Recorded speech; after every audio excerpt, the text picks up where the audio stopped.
गुर्दा दमा और कैंसर के रोगियों के लिए जानलेवा साबित हो रहा है। दिल्ली सरकार की रिपोर्ट में ये बातें कही गई हैं।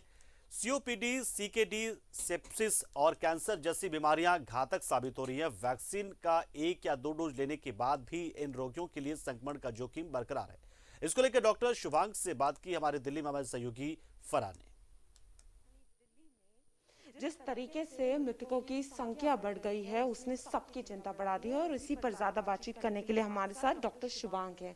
जैसा कि मैंने कहा, स्वास्थ्य मंत्रालय की रिपोर्ट आई है जिसमें साफ कहा गया है कि इस हफ्ते सबसे ज्यादा मृत्यु दिल्ली में हुई है। तो क्या लग रहा है कि डेथ रेट इतना क्यों बढ़ गया है, क्या कारण है इसके पीछे? बहुत ही अच्छा आपका सवाल है कि देखिए, हम देख पा रहे हैं कि जो ये ओमिक्रॉन वेरिएंट कोविड आया है, ये जो एक नई लहर, तीसरी लहर कह सकते हैं भारत में जो आई है, उसमें कहीं ना कहीं एक चिंता की बात ये हो जाती है कि एकदम से ही हम डर को दूर नहीं कर सकते। ठीक है, एकदम ही प्रिकॉशन लेना छोड़ दें वो अच्छी बात नहीं है। कहीं ना कहीं लोगों में ये देखने को मिला, क्योंकि एक तरह से नए साल का समय है, लोग बाहर जा रहे हैं, शॉपिंग करने जा रहे हैं या घूमने जा रहे हैं, या इस चीज़ को कंसीडर ही नहीं कर रहे हैं कि ये कहीं ना कहीं एक खतरा बन सकता है। तो सबसे पहली बात जो आपने बताई कि मृत्यु दर, देखिए कहीं ना कहीं जो जिनकी इम्यूनिटी कम है, इम्यूनो कॉम्प्रोमाइज हैं, पुराने कुछ रोग हैं, उनमें एक खतरा हमेशा बना रहता है। में देखा गया है कि जो लोग गंभीर बीमारी से जूझ रहे हैं उनके आंकड़े ज्यादा हैं, और जिन्होंने वैक्सीनेशन नहीं ली थी और जिन्होंने फर्स्ट सेकंड डोज ली है उसके बावजूद भी।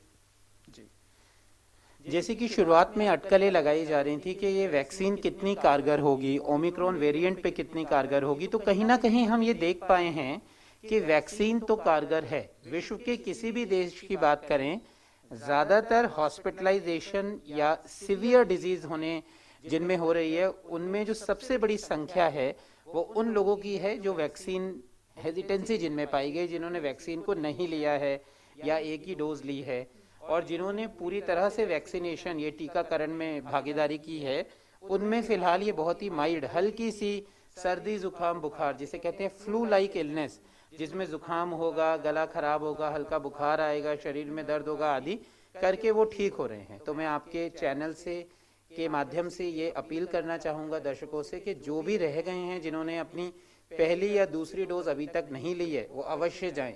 जैसे केसेस दिल्ली में कम हो गए हैं तो कहीं ना कहीं अनुमान लगाया जा रहा है कि जो थर्ड पीक है वहां तक हम पहुंच गए हैं। अचानक से केसेस कम होने का क्या कारण सामने आ रहा है? जी देखिए, पीक को कहना कि अभी पीक हमने पार कर ली या पीक आना बाकी है, वो कहीं ना कहीं मेरे लिए अभी कहना बहुत जल्दी होगा, क्योंकि बड़ी जल्दी हमारे यहाँ एक वीकेंड लॉकडाउन, अगर मैं दिल्ली एनसीआर की बात करूँ तो लगा दिया गया। लोगों ने भी एक सतर्कता दिखाई कि जो है बाहर जाना कम कर दिया, प्राइवेट ऑफिसेज में 50% की अटेंडेंस हो गई, स्कूल कॉलेज को थोड़े दिन के लिए रोका गया, मार्केट्स को बंद कर दिया गया। तो मुझे लगता है ये कुछ इफेक्टिव जो कदम उठाए गए उसकी वजह से नंबर जरूर डाउन आए हैं। भले ही कम आ रहे हैं लेकिन ये सेलिब्रेशन का टाइम नहीं है। ये वक्त है कि हम सतर्क हों और एहतियात कर कर चलें, क्योंकि आने वाले टाइम में केसेस और भी बढ़ सकते हैं। तो दिल्ली से कैमरामैन शशि के साथ फराह खान, न्यूज़ 11 भारत।